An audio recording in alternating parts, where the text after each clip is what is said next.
होली का दहन कब और कैसे करें? होली का दहन की राख से अचूक उपाय जानने के लिए देखिए धर्मसार व ज्योतिष मंथन में एक मुलाकात ज्योतिर्विदाचार्य के शर्मा के साथ। नमस्कार, मैं ज्योतिर्विद के शर्मा इस सन 2022 के आने वाले होली के पावन पर्व पर Navrang news India YouTube channel के धर्मसार और ज्योतिष मंथन के एपिसोड के अंतर्गत आप सबका हार्दिक धन्यवाद करता हूं, अभिनंदन करता हूं। आज होली के पूर्व इस वेला में हम बात करेंगे होली कब मनाएं, होली पर क्या विशेष करें। इसलिए ये एपिसोड आपके लिए बहुत ही खास होने वाला है। हो सकता है इसमें आपको कुछ भलाई की बातें मिले, आपको कुछ इसका पूरा लाभ मिले। इसलिए इस महापर्व की आप सभी को बहुत बहुत शुभकामनाएं देते हुए और मैं इस एपिसोड को प्रारंभ कर रहा हूं। कृपया ध्यान से सुने। देखिएगा, होली भारतवर्ष का एक राष्ट्रीय पर्व है। होली का त्योहार भारत में ही नहीं, सारे विश्व में जगह जगह अन्य नामों से अन्य समय पर मनाया जाता है। हमारे भारतीय मनीषियों ने, ऋषियों ने, जो कि युग दृष्टा थे, उन्होंने इन त्योहारों की संरचना इस प्रकार की है कि समय समय पर होने वाले परिवर्तनों को आदमी स्वीकार कर सके, उनके साथ अपने आप को ढाल सके, उन परिवर्तनों के लाभ ले सके। इसी क्रम में यह जो समय आता है फाल्गुन मास का, यह एक संक्रमण काल, एक संधि काल आता है। इस संधि काल में शरद ऋतु विदा होती है और ग्रीष्म ऋतु की शुरुआत होती है। इस बासंती वेला के अंदर जो एकदम से तापक्रम के अंदर जो परिवर्तन आते हैं, उससे बहुत से जीवाणु उत्पन्न होते हैं, रोगाणु उत्पन्न होते हैं और शरीर को उसको अनुकूलन में भी समय लगता है। तो इन सभी बातों को लेकर के और फिर क्या है कि ये होली पर्व मात्र यहाँ इस धरती का ही नहीं, ये वैदिक पर्व है, पौराणिक पर्व है। ये देवलोक में भी मनाया जाता है, ये धरती पर भी मनाया जाता है। विशेष रूप से यह होली की रात्रि एक सिद्धि रात्रि है। होलिका के अंदर सबसे पहले तो मैं बताऊंगा कि इसका महत्व इस प्रकार है कि इस राष्ट्रीय त्योहार पर सभी बड़े सौहार्द से एक दूसरे को मिलते हैं, शरीर के अंदर नई उमंग लेकर के मिलते हैं, परस्पर के देश भावनाओं को समाप्त करते हैं और एक जन कल्याण की सामूहिक भावना से हम इस त्योहार को मनाते हैं। कब मनाएं? फाल्गुन मास की पूर्णमासी के दिन पूर्व में भी यह त्योहार मनाया जाता रहा है, भविष्य में भी मनाया जाएगा। इस त्योहार को मनाने के पीछे जो मेन कहानी है कि किस प्रकार भक्त प्रहलाद को हिरण्याकुश के कष्टों से मुक्ति देने के लिए भगवान ने नरसिंह अवतार लेकर के और किस प्रकार से उस होली का दहन में उसकी रक्षा की थी, ये कहानी आप सबको पूर्व विदित है। इसके साथ एक प्रसंग और भी है कि होली के दिन, आज के दिन ही भगवान भोलेनाथ ने कामदेव को भस्म किया था। क्योंकि इन दिनों जो इसका एक मैं आपको आंतरिक महत्व बताता हूं कि इन दिनों क्या होता है कि ग्रहों की स्थितियां थोड़ी सी, जैसा कि शास्त्र ने बताया है कि हमारे यहाँ होलाष्टक होली के 8 दिन पहले लगते हैं, अष्टमी से होलाष्टक शुरू हो जाते हैं। तो उसका महत्व इस प्रकार है कि अष्टमी को सूर्य, नौमी को चंद्रमा, दसवीं को मंगल, 11 को शुक्र, द्वादशी को बृहस्पति, त्रयोदशी को शनि और चतुर्दशी को केतु और पूर्णिमा को राहु। ये ग्रह जो हैं एक दूसरे से एक इस तरह की नेगेटिव रेज छोड़ते हैं, जिससे कि मनुष्य के मन और मस्तिष्क के अंदर एक क्षीणता, एक रुग्णता, एक जो है अस्थिरता सी उत्पन्न रहती है। तो ऋषियों ने सोचा कि क्यों नहीं इन दिनों मनुष्य कोई गलत निर्णय ले ले, कोई गलत काम कर ले, जिससे कि उसके जीवन में नेगेटिव प्रभाव पड़े। इसलिए उन्होंने जो है इन होलाष्टक के 8 दिनों के लिए सभी नवीन कार्य, गृह प्रवेश, गृह निर्माण, विवाह या कोई भी अच्छे निर्णय, कोई नई दुकान का शुरुआत करना, कोई भी नए काम की शुरुआत करना, सबको वर्जित कर दिया। तो ये सारी चीजें जो हैं बड़े ऋषियों की युग दृष्टा बातें हैं। अब देखिएगा इस वर्ष यह होली का पर्व जो है वो 17 मार्च को मनाया जाएगा। हमेशा पूर्णमासी के अंदर होली का पर्व मनाया जाता है, और लेकिन इस पर्व की विशेषता यह है कि यह एक विशेष सिद्धि काल का पर्व है। ये एक विशेष सिद्धि काल की रात्रि होती है।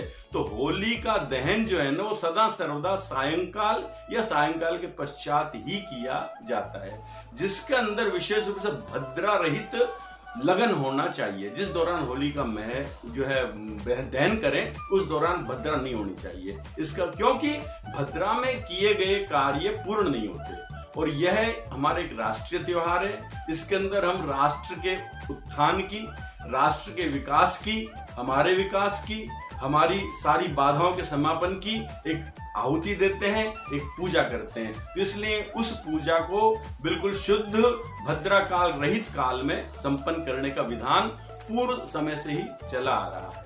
तो देखिएगा कि अब की बार पूर्णमासी 17 तारीख को दोपहर को 1:30 बजे उपरांत प्रारंभ होगी, और 18 तारीख यानी 18 मार्च 2022 के मध्याह्न 12:36 तक पूर्णमासी रहेगी। तो अब ऐसे में क्या होता है कि भद्रा इस तारीख को यानी 17 तारीख को भद्रा प्रातः काल से लेकर के भद्रा 1:36 से लेकर के और रात्रि के 12:15 तक भद्रा रहेगी। तो अब होता है कि भद्रा काल रहित समय लिया जाए और जो है शुभ समय लगन लिया जाए, भद्रा वहां तक रहेगी। तो ऐसे में शास्त्रों में ऐसा विधान है कि जब निशीथ काल यानी मध्य रात्रि को प्रांत व्यापनी भद्रा हो तो उसमें भद्रा के मुख को त्याग दिया जाता है और भद्रा की पुच्छ काल के अंदर कोई भी शुभ कार्य संपादित किया जाना संभव होता है। ऐसी व्यवस्था शास्त्रों ने बनाई है, क्योंकि जो है होली का दिन रात्रि में ही होना है, संध्या काल या रात्रि में। अब 12 बजे उपरांत जो है समय भद्रा का होली के उसका दहन का समय निकल जाता है। तो ऐसे काल में जो समय भद्रा का पुच्छ काल होगा वो 9:05 पे 10:15 तक का भद्रा का पुच्छ काल होगा। तो इस काल के अंदर ही सदा सर्वत्र सभी जगह होली का दहन का महोत्सव मनाया जाएगा। होली के दहन महोत्सव के दिन आप क्या करें, कैसे पूजा करें, किन प्रयोगों से आपको अपनी मनोवांछित प्राप्तियां आप कर सकते हैं, इस विषय में मैं आपका मार्गदर्शन करता हूं। सबसे पहले तो होलिका के दिन जितना भी हो सके परिवार के सभी लोग इसको 2 पार्ट में पूजा करते हैं। पहली होती है मात्र होलिका की पूजा। एक चीज और मेरे विशेष ध्यान आ गई, पूर्व काल के अंदर क्या था कि होली के 8 दिन पहले जो होलाष्टक शुरू होता था उस दिनों गांव के लोग, होली मनाने वाले समुदाय के लोग एक गड्ढा खोदते थे। गड्ढे के अंदर प्रहलाद के रूप में एक औदुंबर का तना गाड़ते थे। अभिमंत्रित समय में बाकायदा संकल्प के साथ, स्वस्ति वाचन के साथ, ब्राह्मणों के पूजन के साथ उस डंडे को गाड़ा जाता था। वो डंडा 8 दिन तक गड़ा रहता था और उस दिन से ही उस स्थान पर उपले, लकड़ियां और गाय, लेकिन विशेष रूप से गाय के उपले, लकड़ियां जैसे पीपल आदि की, आपके जो है इसकी जो है आपकी आम आदि की अच्छी मतलब सुगंधित जो है जो मीठे जो वृक्ष होते हैं उनकी लकड़ियां, इस तरह का सामग्री उसमें धीरे धीरे 8 दिन तक कलेक्ट होती रहती थी। सभी अपने शब्दानुसार उसमें डालते रहते थे। फिर इस भद्रा रहित काल के अंदर रात को उसको प्रज्वलित किया जाता था। अब आता है अपना पूजा का क्रम। पूजा के अंदर इसको सबसे पहले प्रातः 11 बजे यानी मध्याह्न के पूर्व या मध्याह्न के इर्द गिर्द सभी परिवार के लोग सामूहिक रूप से, सामग्री में आपको बताता हूं, जो सामग्री आप चाहें तो बाद में अपने इसको वीडियो को सुन करके नोट कर लेना। सामग्री के अंदर जो है जल, रोली, चावल, पुष्प की माला और आपका जो है मिष्ठान और धूप दीप नैवेद्य। होली होली पर गुंजिया का विशेष प्रचलन हमारे यहाँ है, तो गुंजिया हो सके तो गुंजिया, अदरवाइज जो भी कुछ मीठा ले लीजिएगा। ये सारी सामग्रियां तो आपको प्रातः काल की पूजा में काम आएंगी। संध्या काल में आपको हवन सामग्री लेनी है। 4 या 5 जितने पारिवारिक सदस्य आप पूजा करना चाहें उतने पान के पत्ते लेने हैं। उन पान के पत्तों पर सुपारी रखें और हवन सामग्री रखें। और सामग्री में क्या क्या चीजें हो, खासतौर से नागर मोथा, अगर, तगर, गुग्गल, बच और जो है आपका गिलोय, और इस तरह की जो हवन सामग्री के अंदर औषधि युक्त जो चीजें होती हैं, काली मिर्च, ये सारी चीजें आप उसके अंदर हवन सामग्री मिक्स करें। और जो है ये तो प्रातः काल में, तो जो प्रातः काल की सामग्री लगी है उसको ले जा करके एक संकल्प करें। घर की स्त्रियां, इस हमारे खास रूप से प्रातः काल की पूजा में स्त्रियां सम्मिलित होती हैं, लेकिन कायदे में तो इस पूजा के लिए सभी परिवारजनों को जाना चाहिए। जाकर के संकल्प करें कि हे होलिका, हम आपका पूजन करते हैं, आप हमारे राष्ट्र के अंदर सुभिक्ष करें, आरोग्य राष्ट्र को प्रदान करें, हमारे गांव के अंदर सुख समृद्धि का विकास करें, हमारे परिवार के अंदर सभी बाधाओं का शमन करें और इस हमारी सभी जो अतृप्त मनोकामना हमको पूर्ण करें। हमारे घर के अंदर सुख समृद्धि का साम्राज्य हो, परिवार के अंदर प्रीति हो, देश के अंदर शांति रहे। इस प्रकार के एक संकल्प करके और माता होली को थोड़ा जल अर्पित कीजिएगा। जल अर्पित करने के उपरांत उनको जो है चंदन, अक्षत आदि से पूजिएगा। तदुपरांत पुष्पमाला चढ़ाइएगा। तदुपरांत जो है उनको भोग लगाइएगा मिष्ठान का, और उसके बाद पुनः जो है थोड़ा सा जल अर्पित कीजिएगा। उसके बाद जो है एक गाय के उपलों की, या जिसको बिलुकड़ी कहते हैं अपनी भाषा में, वो माला होलिका को अर्पित कीजिएगा और वहां से आप आ जाइएगा। इस तरह की प्रातः काल की पूजा आप वहां करेंगे। संध्या काल में जब मतलब एक जो विशेष समय है, जो अब की बार 9:05 से और रात के 10-15 बजे तक रहेगा, उस काल के अंदर वहां विशिष्ट पूजा होली की संपादित होती है। ब्राह्मणों द्वारा उस पूजा को कराया जाता है। उस काल के अंदर सभी जो है अपने हाथ के अंदर एक सिक्का रखें, अक्षत रखें और जल लेवें, और एक संकल्प जो वहां पंडित जी कराते हैं, नहीं कराते हैं तो आप खुद कर लीजिएगा कि होली माता आपके दहन के समय में जिस प्रकार आपके यहाँ भगवान विष्णु ने प्रहलाद की रक्षा की थी, उसी प्रकार हमारी इस जीवन में रक्षा हो, हमारे सभी बाधाएं समाप्त हो, हमारे राष्ट्र के अंदर सुख संपत्ति समृद्धि हो, हमारे राष्ट्र के अंदर आरोग्यता हो, राष्ट्र के सभी जन समृद्ध हो, और हमारे परिवार के, हमारे गांव के, यानी सभी के लिए एक अच्छा सुसंकल्प जो है आप मन में कर दीजिएगा। और उसको जो है होली का अभी जलाई नहीं है, उससे पूरी उसको अर्पित कर दीजिएगा। अर्पित करने के बाद अपने ऊपर आप एक नारियल, यदि आपको अपनी मनोकामना पूरी करनी है तो उसके लिए आप एक नारियल अपने सर से 7 बार जो है इस तरह से क्लॉकवाइज उसको घुमा लीजिएगा, और आप पान के पत्ते पर सुपारी रखिएगा, और सुपारी पर जो है अपनी जो हवन सामग्री हमने बताई है आपको, उसको रखिएगा। आप आपके परिवार के जो भी सदस्य हैं, और कम से कम होली की 3, 5 या 7 परिक्रमा कीजिएगा, और वहां हो सके तो 3 परिक्रमा के अंदर जो है एक सूत लपेट दीजिएगा। और आरोग्य के लिए आप जिन बच्चों को या आपको भी बीमारियां रहती हो, अस्वस्थता रहती हो, तो अपने अंगूठे के नीचे एक धागा दबाएं, उसको अपने सर तक नापें, कच्चे धागे को तोड़ लें वहां से, और उसको भी उसमें रख दें और उसको अपने हाथ में रखें। इसी प्रकार जिसको भी आरोग्य चाहिए वो इस प्रकार का प्रयोग कर लें। और जब होली की आप परिक्रमा कर लें, उसके बाद वो अपने स्थान पर खड़े हो जाइएगा, और जब होली का दहन हो उसको उसमें समर्पित कर दीजिएगा। यह भी मैं आपको कुछ प्रयोग और बताता हूँ, जैसे खासतौर से होली के दिन जिनका कोई विवाह आदि कार्यों में बाधा आ रही हो, खासतौर से जिन बच्चे बच्चियों के लिए, तो उनको क्या करना है, अपने घर से जो है प्रातः काल में जो है थोड़े से तिल और उड़द साथ लेकर के, और हवन सामग्री पान के पत्ते पर रखनी है। उसमें एक 5 का सिक्का रख लीजिएगा।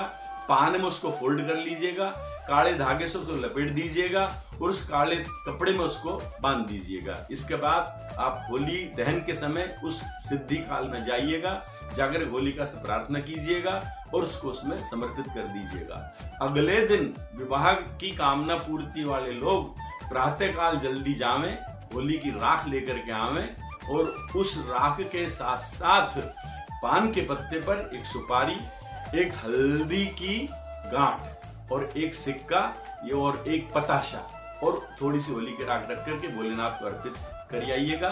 धुलंडी वाले दिन यानी जिस वक्त हम होली रंग की होली मनाते हैं, प्रातःकाल भगवान शिव का पूजन करिएगा और इस क्रम को आप 7 दिन कीजिएगा लगातार। आप देखिएगा आपको निश्चित रूप से अपने इस कार्य में सफलता मिलेगी। जो लोग नौकरी के कारण या धन जो है के वजह से या लक्ष्मी वृद्धि के, जिनके व्यापार में कोई हानि वानी के ऐसे योग चल रहे हो, तो उनके लिए भी इस होलिका की रात्रि में तिल उड़द का प्रयोग, साथ में नारियल पान के पत्ते पर सुपारी के साथ रख करके और ओम नरसिंह लक्ष्मी नरसिंहाय नमः इस मंत्र का जाप करते हुए होलिका की 7 परिक्रमा करें और लक्ष्मी नरसिंहाय नमः इसका जाप करते हैं। 7 परिक्रमा के उपरांत अपने स्थान पर खड़े करके अपने मन के अंदर ऐसी कल्पना करें, ऐसा जो संकल्प करें कि भगवान लक्ष्मी नरसिंह हमारी रक्षा करेंगे, हमारी सारी बाधाओं का निवारण करेंगे और इसके साथ साथ जो आप उसको उस होलिका में जलती में समर्पित कर दीजिएगा।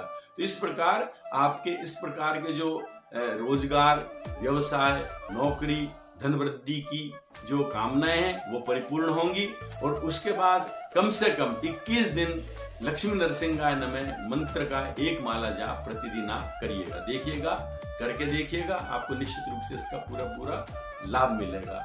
इस प्रकार एक विशेष होली का एक प्रयोग आपको और बताता हूं कि होली की राख को जब आप लाते हैं तो उसको प्रातःकाल अपने भगवान की पूजा में रखिएगा, धूप दीप गंध से उसका पूजन कीजिएगा।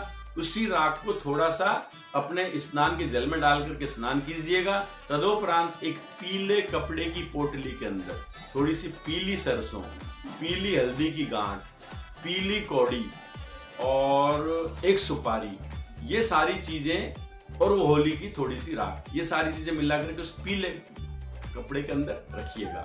उसको एक गांठ लगा दीजिएगा और गांठ लगा करके उस कपड़े को आप अपने जो है द्वार पर ईशान कोण में उसको जो है टांग दीजिएगा। तदोपरांत प्रतिदिन आप किसी विशेष कार्य से घर से आते जाते उस के अंदर जो पोटली में होली की राख उस थोड़ा सा हाथ पर लीजिएगा, एक मस्तक तिलक कीजिएगा और अपने कार्य के लिए प्रस्थान कीजिएगा। तो उस गांठ से क्या कि आपके अंदर जो नेगेटिव एनर्जीज इस घर के अंदर हैं उनका प्रवेश बाहर की तरफ जो है वो निकल जाएंगी और बाहर से आने वाली नेगेटिव एनर्जीज का प्रवेश वर्ष भर के लिए आपके यहाँ बंद हो जाएगा। तो ये प्रयोग आपके लिए बहुत सफल रहेगा, फलदायी रहेगा, आपकी सभी बाधाओं का निवारण करेगा, मनोकामनाओं की पूर्ति करेगा। इस होली की सिद्धि रात्रि का आप लाभ उठाएं। इसके साथ साथ ही आप कोई अन्य का जानकारी जानना चाहें इस प्रयोगों के विषय में तो हमारे कमेंट बॉक्स में आप कमेंट करके हमसे पूछ सकते हैं।